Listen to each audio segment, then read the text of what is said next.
Hello friends, welcome back to my YouTube channel. आज का topic है हमारा कोऑर्डिनेट ज्योमेट्री डिस्टेंस फार्मूला।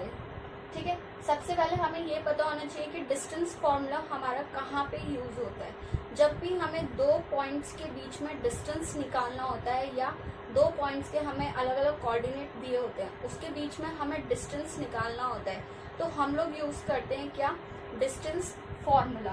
ठीक, सब उसको समझने के लिए यहाँ पे एक फिगर दी हुई है, इसको देखते हैं। एक्स एक्सिस वाई एक्सिस पे 3 पॉइंट दिए हुए हैं, पी क्यू आर। ठीक है, पी का कोऑर्डिनेट दे रखा है x1 y1, क्यू का कोऑर्डिनेट दे रखा है x2 y2। ठीक, अब मुझे चाहिए क्या, ये राइट एंगल ट्राइंगल फॉर्म हो रहा है, मुझे पी क्यू डिस्टेंस निकालना है। ठीक, तो इसका डिस्टेंस निकालने के लिए हम लोग पहले यूज करेंगे पाइथागोरस थ्योरम, जो कि होती है क्या, हाइपोटेन्यूज का square is equals to base का स्क्वायर प्लस परपेंडिकुलर का स्क्वायर। ये हमारा हाइपोटेन्यूज है, ये परपेंडिकुलर है, ये बेस है। ठीक है, ट्रिगो में हम लोगों ने पढ़ा था। ठीक, अब हमारे पास पी क्यू निकालने के लिए हमें पहले पी आर का डिस्टेंस चाहिए, पी आर के कोऑर्डिनेट्स चाहिए और क्यू आर चाहिए, ये डिस्टेंस चाहिए। अब ये कैसे निकलेगा, सी ये वाला पॉइंट x1 होगा ओरिजिन से, ये ओरिजिन है, यहाँ पे 0 0 होते हैं पॉइंट्स। ठीक, ओरिजिन से यहाँ तक का टोटल डिस्टेंस x2 होगा, और यहाँ से ओरिजिन से कितना डिस्टेंस m1 तक का, m तक का x1 होगा। अगर मुझे mn चाहिए तो मैं क्या करूँगी, o n में से o m माइनस कर दूंगी, यानी ये डिस्टेंस आ जाएगा x2 माइनस x1 का। ठीक है, और ये mn जो है pr के पैरेलल है, तो जो mn का डिस्टेंस होगा, जो mn का वही pr का होगा, यानी ये हो गया आपका x2 माइनस x1। ठीक, सिमिलरली जब हम इधर की बात करेंगे, ये पूरा डिस्टेंस हमें दिया हुआ है कितना, y2। ठीक, और हमें ये वाला डिस्टेंस दिया हुआ है कितना, y1, और हमें चाहिए कितना, QR। तो जब हमें पूरा टोटल डिस्टेंस दिया हुआ है और एक हाफ दिया है, तो टोटल में से QN में से अगर मैं RN माइनस कर दूंगी, यानी ये वाला डिस्टेंस कितना आ जाएगा, y2 माइनस y1, यानी हमें QR की वैल्यू मिल गई और PR की वैल्यू मिल गई। ठीक है, तो यहाँ पे पुट कर देंगे हम ये वैल्यूज। PR की वैल्यू है हमारी कितनी, x2 माइनस x1 का स्क्वायर प्लस QR, वो है हमारा y2 माइनस y1 का स्क्वायर। ठीक है, इधर PQ स्क्वायर। अब मैंने बताया था कि जब दोनों साइड स्क्वायर होते हैं और हमें एक साइड से स्क्वायर फ्री करना होता है, तो दोनों जगह हम लोग क्या ले लेते हैं, स्क्वायर रूट। तो हम क्या लेंगे, square root on both sides. तो जब स्क्वायर रूट लेंगे तो यहाँ पे सिर्फ PQ रह जाएगा, और ये सारी वैल्यू जो आ जाएगी आपकी अंडर रूट में आ जाएगी, x2 माइनस x1 का स्क्वायर, y2 माइनस y1 का स्क्वायर। ठीक है, ये जनरेट हो गया आपका क्या, डिस्टेंस फॉर्मूला। यानी अगर आपको कोऑर्डिनेट्स दिए हुए हो x1 y1 and x1 y1 and x2 y2, तो आप इससे डिस्टेंस फॉर्मूले से पॉइंट्स को निकाल सकते हैं, डिस्टेंस निकाल सकते हैं, और हमेशा ये डिस्टेंस जो है आपका पॉजिटिव आएगा। ठीक है, इसके ऊपर कुछ रूल्स हैं, जो इसके ऊपर रूल्स हैं वो ये हैं, अगर मान लीजिए आपको ये डिस्टेंस ओरिजिन से निकालना है, मान लो यहाँ एक पॉइंट है ओरिजिन पे और यहाँ एक पॉइंट है, ऐसे समझ लो, एक पॉइंट यहाँ पे है, एक पॉइंट यहाँ पे। ठीक है, तो एक पॉइंट तो तुम्हारा x1 y1 जो है वो 0 0 ही हो जाएगा, यानी ओरिजिन से निकालना है। ओरिजिन में x1 y1 तो आपका 0 0 हो जाएगा। तो जब x1 की वैल्यू 0 और y1 की वैल्यू 0 हो जाएगी, तो आपका जो ये फॉर्मूला है वो क्या बन जाएगा, PQ is equals to under root में x2 का स्क्वायर प्लस y2 का स्क्वायर। ठीक है, यहाँ तक समझ आ गया। उसके बाद इसकी सेकेंड पॉइंट अगर मैं देखूं,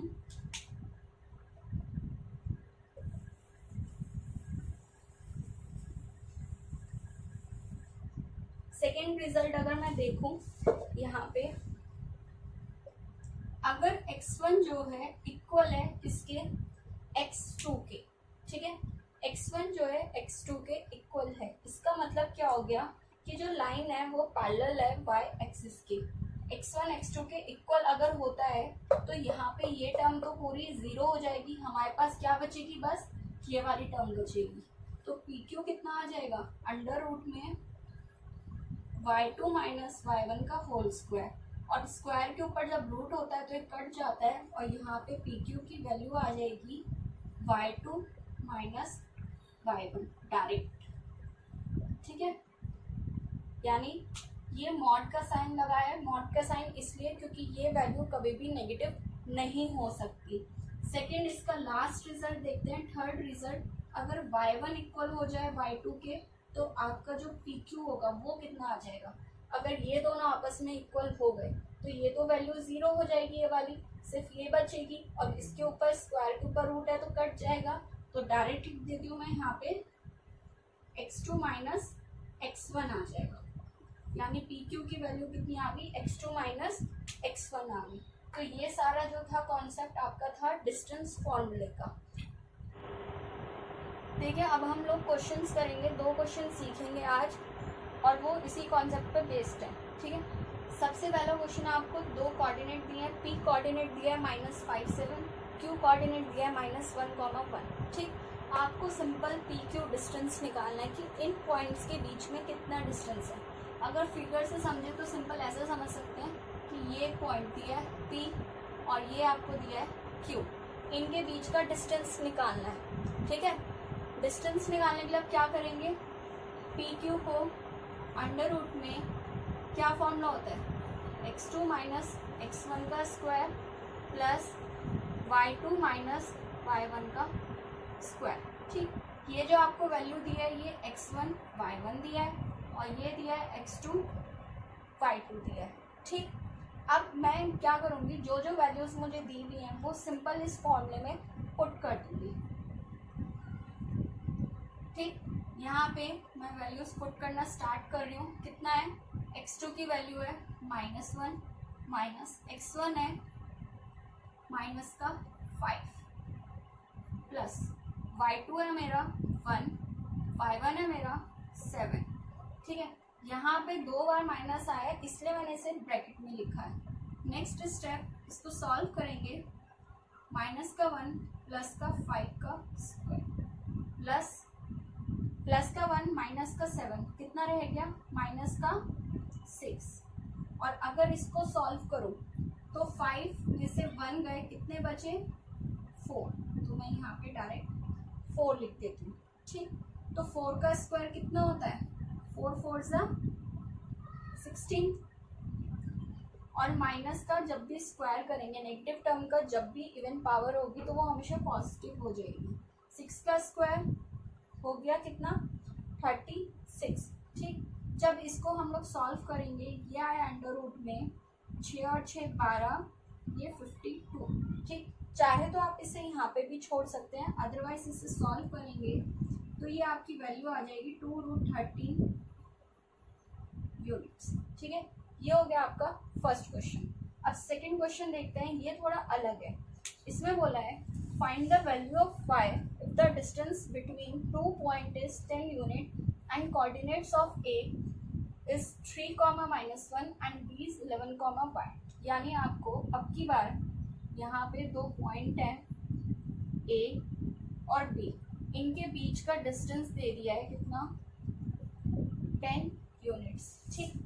आपको क्या करना है, यहाँ पे A पॉइंट दिया है, B पॉइंट दिया है, कितना लिख देते हैं, और B दिया है। आपको इस पॉइंट की वैल्यू निकालनी है, y की वैल्यू निकालनी है। कैसे निकालेंगे, AB अंडर रूट में x2 माइनस x1 का square plus y2 minus y1 का स्क्वायर, ठीक है। वैल्यूज पुट करनी शुरू करते हैं। AB हमें ऑलरेडी डिस्टेंस दिया हुआ है, कितना 10 दिया हुआ है, अंडर रूट में x2 कितना है 11 माइनस 3 का स्क्वायर प्लस y2 कितना है, y है, माइनस माइनस प्लस हो जाएगा 1। ठीक, सॉल्व करेंगे इसे। 10 अंडर रूट में 11 माइनस 3 8। ठीक है, 8 का स्क्वायर प्लस y प्लस 1 का स्क्वायर, ये आ गया आपका 10। 64 प्लस y प्लस 1 का होल स्क्वायर। ठीक है, अभी ये हमें और सॉल्व करना है, तो मैं थोड़ा सा इरेज कर देती हूँ क्वेश्चन ताकि आप लोगों को इजीली समझ आ जाए।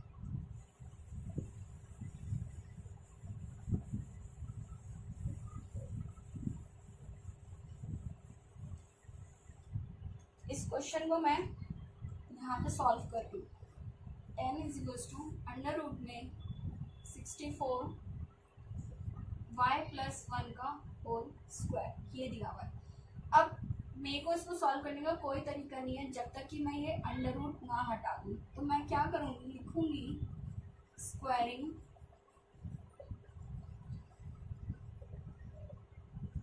Both side. दोनों साइड अगर मैं स्क्वायर कर देती हूँ तो आपका ये अंडर रूट स्क्वायर से कैंसिल आउट हो जाएगा और 10 का स्क्वायर आपका हो जाएगा 100। 64 एज इट इज रहेगा प्लस y प्लस 1 का होल स्क्वायर। ठीक, 64 अभी एक लीनियर इक्वेशन नजर आ रही होगी। 64 इधर आएगा, 100 में से 64 गए 36। y प्लस 1 का होल स्क्वायर, यहाँ पे फॉर्मूला लगाएंगे a प्लस b का होल स्क्वायर, जो कि होता है a square plus b square plus 2ab। ठीक, तो a हमारा y है, b हमारा 1 है, ये हो गया a स्क्वायर प्लस, इसको सॉल्व करने का एक और तरीका है, अगर आप चाहें तो उसे भी कर सकते हैं। इसको ओपन करने की नीड नहीं है। यहाँ पे हमारा 36 आया, y प्लस 1 का होल स्क्वायर। स्क्वायर हटाने का मैंने तरीका बताया था कि दोनों साइड रूट ले ले। अगर दोनों साइड रूट ले लेते हैं तो ये स्क्वायर इस रूट से कैंसिल आउट हो जाएगा और 36 किसका रूट होता है, 6 का। तो y प्लस 1 हो गया आपका 6 के बराबर और यहाँ से y की वैल्यू आ जाएगी कितनी, 6 माइनस 1। दिस इम्प्लाइज y की वैल्यू आ गई आपकी 5। ठीक है, सो हमें इस क्वेश्चन में यही चाहिए था। y की वैल्यू हमारी आ गई 5 की वैल्यू यहाँ पे 5 आ गई, लेकिन अभी ये a की वैल्यू आई है क्योंकि हमने पढ़ा था कि डिस्टेंस कभी भी जो है आपका नेगेटिव नहीं हो सकता, लेकिन रूट की जो है वो हमेशा 2 निकलती है, एक पॉजिटिव निकलती है नेगेटिव। तो यहाँ से जो इस 36 रूट की वैल्यू आई थी वो आपकी 2 आई थी, एक 6 एक -6। ठीक है, 6 से हम लोगों ने वैल्यू निकाल ली। अब -6 अगर मैं यहाँ पे वैल्यू रखती हूँ तो y की वैल्यू कितनी आएगी, ये प्लस का 1 इधर जाएगा तो माइनस का 1 हो जाएगा। ठीक, तो यहाँ से y की वैल्यू आ जाएगी कितनी, माइनस का 7, यानी y की एक वैल्यू आपकी 5 आ गई, एक वैल्यू आपकी -7 आ गई। और आप ये भी कह सकते हैं जो हमारे कोऑर्डिनेट्स आए यहाँ पे, जो b कोऑर्डिनेट आया है हमारा वो कितना आ जाएगा, b कोऑर्डिनेट जो है आपका, मैं यहाँ पे लिख देती हूँ, b कोऑर्डिनेट जो है हमारा 11,5 या फिर b कोऑर्डिनेट 11,-7 भी पॉसिबल है। ठीक है, तो ये थे हमारे कोऑर्डिनेट ज्योमेट्री के ऊपर डिस्टेंस फॉर्मूले के 2 क्वेश्चंस। इसी के बेस पे आप लोग और क्वेश्चंस कर सकते हैं। नेक्स्ट क्लास में इसको मैं और एलैबोरेट करके बताऊंगी। सो वीडियो अच्छी लगी हो तो लाइक शेयर ज़रूर कीजिए। चैनल सब्सक्राइब नहीं किया है तो चैनल को सब्सक्राइब कीजिए। आज का सेशन हम लोग यहीं पे एंड करते हैं। Thank you and have a nice day.